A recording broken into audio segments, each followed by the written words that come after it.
Hi everyone, welcome back to endasEnglishNotes.com, where today we're going to do a quick revision video of Poppies in July. Some people have been asking for Plath videos, so they're not going to be to the same content as the rest of them, but it's just a quick revision video, just going through quickly the storyline, any poetic devices used, and how you can use them in an essay. So, just going to get the pen ready here. So, Poppies in July, the title itself is quite contradictory. When we see Poppies in July, we probably think July would be a time of happiness. It's summertime, poppy, a flower. It doesn't signify the dark nature of the poem itself.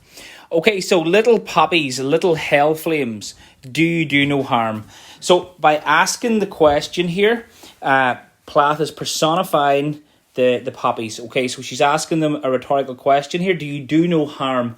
She's asking them because she actually wants harm. And the little hell flames, the imagery there is quite strong. That red, we all know the poppy, the real red in the poppy. And just for those that don't know, poppy is also a source of opium, which is used in heroin. You flicker, I cannot touch you. I put my hand among the flames, nothing burns. Okay, here it's very clear that she wants to feel pain. Okay, whereas most people would wants to feel pain. Most people avoid pain. Because of Plath's state of mind, it's a sense of numbness. She wants to either feel pain or to lose consciousness. She feels numb, so she thinks by feeling pain it will take away that numbness. Okay, so nothing burns. So she puts them in among the poppies, hoping that she will burn herself, but she doesn't. It exhausts me to watch you. Now, this shows the state of her depression, because it exhausts her. Now, watching something should not exhaust you if you are completely healthy. So there is something clearly wrong with her mental state at this point. She's exhausted simply by watching the poppies. Flickering like that, wrinkly and clear red like the skin of a mouth. Okay, so she uses a simile there to show the colour of the poppies again. Wrinkly and clear red like the skin of a mouth, and this goes on to a mouth just bloodied, a reference here to violence, and we're going to come to maybe the relationship between her and her husband. Little bloody skirts. There are fumes I cannot touch. So she knows that the opium is inside, but she can't touch it. It's as if it's out of reach. Okay, so she wants the opium. Now, opium is used as pain relief. If anyone has ever been involved in a serious accident, you might have been given morphine to numb the pain. Okay, so she wants to feel that basically the loss of consciousness. It'd be contradictory to say she wants to feel numb because she already does feel numb. So she wants to actually lose consciousness. Where are your opiates, your nauseous capsules? Okay, so she's asking it again. So again, personification, the rhetorical question. She's talking to them. She knows they can't answer, but she's talking to them. Where are your opiates? So she wants the opium. She wants oblivion. She wants to just get out of this world.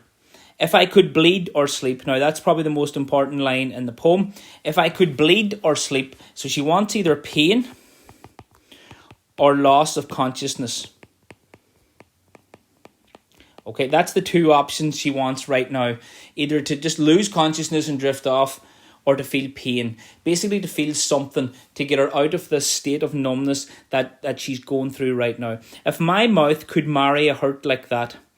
Okay, so here the word marry symbolises her marriage. And perhaps maybe there's a sense of violence in her marriage. Does she want violence? Does she want her husband to hit her? They had quite a turbulent relationship. He was also a poet, and she often kind of felt out of her depth because he was so popular. And ironically, in death, she became much more popular than he was. So if my mouth could marry a hurt like that, so basically she wants to feel pain. She wants someone to simply punch her. Or your liquors seep to me in this glass capsule. So the imagery there of the glass capsule, she feels as if she's surrounded by a bubble, like a glass where she feels nothing. If you think of Snow White there, so she's alive, but she can't feel anything because she's inside this glass capsule. Dulling and stilling, but colourless. There's a sense of a grey feeling here. in contrast to the beginning where we had the red up here of the little poppies, little hell flames. Now, in terms of using it in an essay, the imagery, if I could bleed or sleep, it exhausts me to watch you, a mouth just bloody. Those are the kind of clear images that she uses. In terms of poetic devices, we have personification, we have simile, we have personification here as well with the where are your opiates, your nauseous capsules. And then how it reflects her mood. Poppies in July is reflected in her, reflects her state of mind. And I often say this to students about Plath. A lot of you will come across people in your life who are maybe suffering from depression, and it's very hard for you to understand how they feel because if you have never experienced it. But Plath's poetry, and people often ask why is it on the course, and I think it's there to give you an insight into the mind and the thoughts of someone who is suffering from depression. It gives us an idea of how they feel. So here she explains about the numbness, and people with depression would often say they feel numb, and that's why people perhaps self-harm because they want to feel something. It's not that they're trying to kill themselves very often. It's that they just want to feel pain so that they can feel something. So that can be used maybe in an essay as well. Always concentrate on your themes, your images, your poetic devices, the style of language that she uses, and the message that she sends. Okay, thanks very much for listening. Please hit like if you liked the video and subscribe for further videos. Thank you.